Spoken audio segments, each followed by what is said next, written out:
Hello दोस्तों, नमस्कार। आप सभी को मेरा यूट्यूब चैनल में स्वागत है। और आज हम बात करेंगे, क्या सभी राज्यों का जो मिनिमम वेज है क्या वो समान होना चाहिए।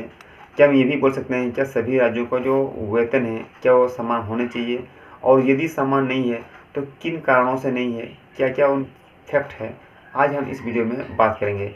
तो क्या सभी राज्यों का जो मिनिमम वेज समान है, तो अभी तो इसका जो आंसर होगा वो है नहीं। अभी हर राज्य का जो मिनिमम वेज है वो भी अलग अलग है। यानी हम बोल सकते हैं कि 1 अक्टूबर 2024 में जो केंद्र सरकार में जो मिनिमम वेज बढ़ाई है, इसके अलावा भी अभी भी झारखंड, बिहार, उड़ीसा में उनकी जो न्यूनतम वेज है उनकी तुलना में बहुत कम है। ऐसा क्यों कम है? आज हम कुछ फैक्ट लेके चलेंगे, जिससे हमें ये पता चल जाएगा कि विभिन्न राज्यों में जो न्यूनतम मजदूरी दर है वो ऐसा क्यों है। चलिए आज हम बात करते हैं इस वीडियो में। तो ना, भारत में न्यूनतम वेज को निर्धारित करने के लिए दोनों सरकार का मत होना चाहिए। यानी ये जो भारत में जो न्यूनतम वेज लागू होती है वो केंद्र सरकार और राज्य सरकार, उसमें दोनों का हाथ होता है। केंद्र के अंदर आने वाले क्षेत्रों में केंद्र सरकार का हाथ होता है, जबकि राज्य के अंदर में आने वाले क्षेत्रों में राज्य सरकार का हाथ होता है।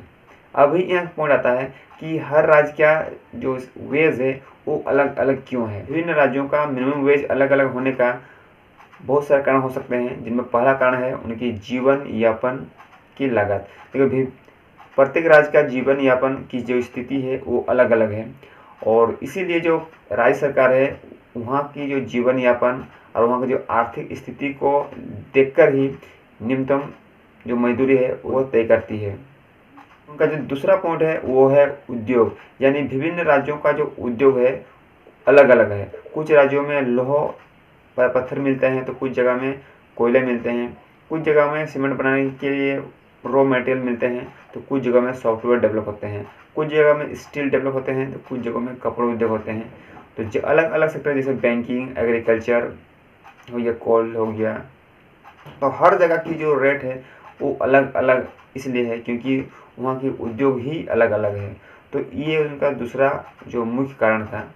अब हम बात कर लेते हैं उनका तीसरा कारण का। कारण ये है वो है मजदूर की श्रेणी। यानी कुछ मजदूर अनस्किल्ड है तो कुछ मजदूर सेमी स्किल्ड, कुछ मजदूर स्किल्ड है तो कुछ मजदूर हाई स्किल्ड। यानी हर मजदूर की जो काम करने की जो कैपेबिलिटी है, जो उनकी सोच है, वो भी अलग अलग है। इसके कारण भी हर राज्य में जो मजदूरी का जो रेट है वो अलग अलग है। अब हम बात कर लेते हैं उसका। चौथा है राज्य की भिन्नता। भारत जो है एक संघीय राज्य है, और राज्य सरकार को राज्य की नीतियों बनाने का अधिकार होता है। इसलिए जिस राज्य का मुख्यमंत्री पढ़े लिखे होते हैं, शिक्षित होते हैं, ग्रेट आइडिया वाले होते हैं, वो राज्य ज़्यादा विकसित होते हैं, क्योंकि वे अपने जो राज्यों के लोगों को विकसित करने में, डेवलप करने में, एजुकेट करने में आगे रहते हैं। तो इसीलिए वहाँ की जो सोच है वहाँ के लोगों के लिए उसको नया रणनीति उन्हें मिल जाती है। जबकि जिस राज्य की सरकारें कम पढ़े लिखे होते हैं, उनकी जो सोच है वो अविकसित तरह के होते हैं, तो वहाँ के मजदूरों के लिए भी उस तरह के जो रेट के लिए उन्हें तरसना पड़ता है। यानी उनकी जो वेज होती है वो कम होती है।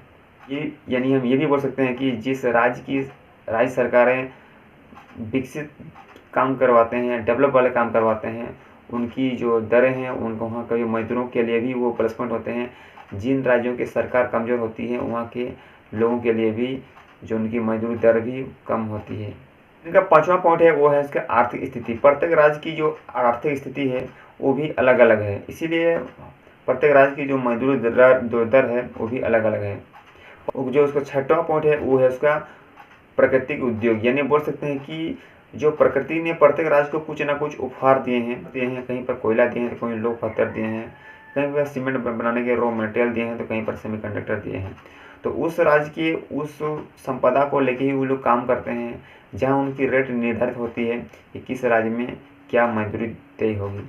इसीलिए प्रत्येक राज्य की जो मजदूरी दर है वो अलग अलग है। यहाँ बात आता है कि सरकार ने भी इसको मैंने देश के प्रत्येक राज्य की जो मिनिमम वेज को समान करने के लिए काम कर रही है, और इसके लिए आप अधिक जानकारी के लिए आप श्रम मंत्रालय के वेबसाइट में भी जा सकते हैं और चेक कर सकते हैं। परंतु अभी मैं आपको बताना चाहता हूँ कि जो सरकार की जो सोच है वो दो तरह की सोच इसमें निकल के आती है। एक होता है सकारात्मक सोच, एक होता है नकारात्मक सोच। सकारात्मक सोच वाले व्यक्ति यही होंगे या वो बोलेंगे कि देश के सभी राज्यों में समान जो मजदूरी दर है होनी चाहिए, इनमें उनकी आर्थिक स्थिति में सुधार आएगी। ये उसकी सकारात्मक सोच है। परंतु उसमें नकारात्मक सोच ये भी है कि प्रत्येक राज्य की आर्थिक स्थिति, जीवन यापन, उद्योग को देखकर कभी भी उनकी जो समान वेतन समान नहीं होंगी, यानी कि प्रत्येक राज्य की जो मजदूरी दर है वो समान नहीं हो सकती है। और अगर वो समान कर देगी तो कहीं ना कहीं एक जगह में अधिक अवसर होंगे तो दूसरे जगह में उन्हें अवसर कम मिलेंगे। इसीलिए जो सरकार है वो देश के प्रत्येक राज्य में समान वेतन लागू नहीं कर रही है। अगर ऐसा करते हैं तो एक राज्य में ज़्यादा अवसर होंगे तो दूसरे राज्य में कम।